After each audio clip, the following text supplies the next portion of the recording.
Hello friends, আজ বানাবো চিংড়ি মাছের বড়া।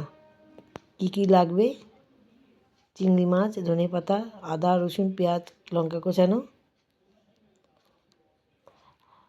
লাগবে হলুদ গুঁড়ো, চাট মশলা, লবণ,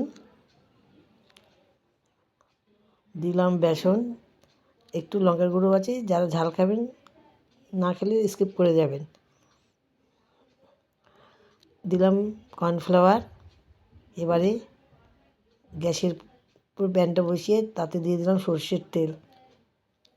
সর্ষের তেলটা ভালো করে যখন গরম হয়ে যাবে, আস্তে আস্তে করে এক একটা করে ওর উপরে বড়াগুলো ছেড়ে দেবেন, যাতে ভেঙে না যায়। আস্তে আস্তে দেবেন, এইভাবে চেপে চেপে আস্তে আস্তে দেবেন। তারপরে একটা চামচ দিয়ে এদিক ওদিক উল্টে পাল্টে ভালো করে ভেজে নেবেন। যখন গায়ে আস্তে আস্তে কালার আসবে, ব্রাউন কালারে,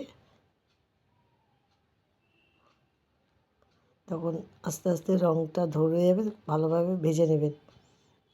এইভাবে ভাজবেন আস্তে আস্তে করে, যাতে তাড়াহুড়ো করবেন না, তাহলেই ভেঙে যাওয়ার সম্ভাবনা থাকবে। আস্তে আস্তে ভাজবেন, দেখবেন আস্তে আস্তে কী সুন্দর একটা আলাদা কালার চলে আসবে, ব্রাউন কালার এসে যাবে।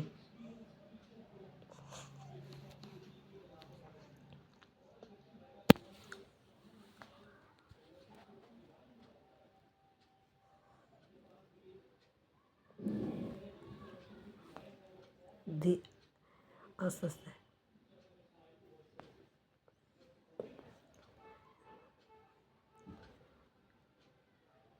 এইভাবে ওর ভাজা হয়ে গেলে আস্তে আস্তে তুলে নেবেন কালারটা, তারপরে তুলে নেবেন। এই হচ্ছে কুচো চিংড়ির বড়া। কেমন হয়েছে একটু জানাবেন। ধন্যবাদ।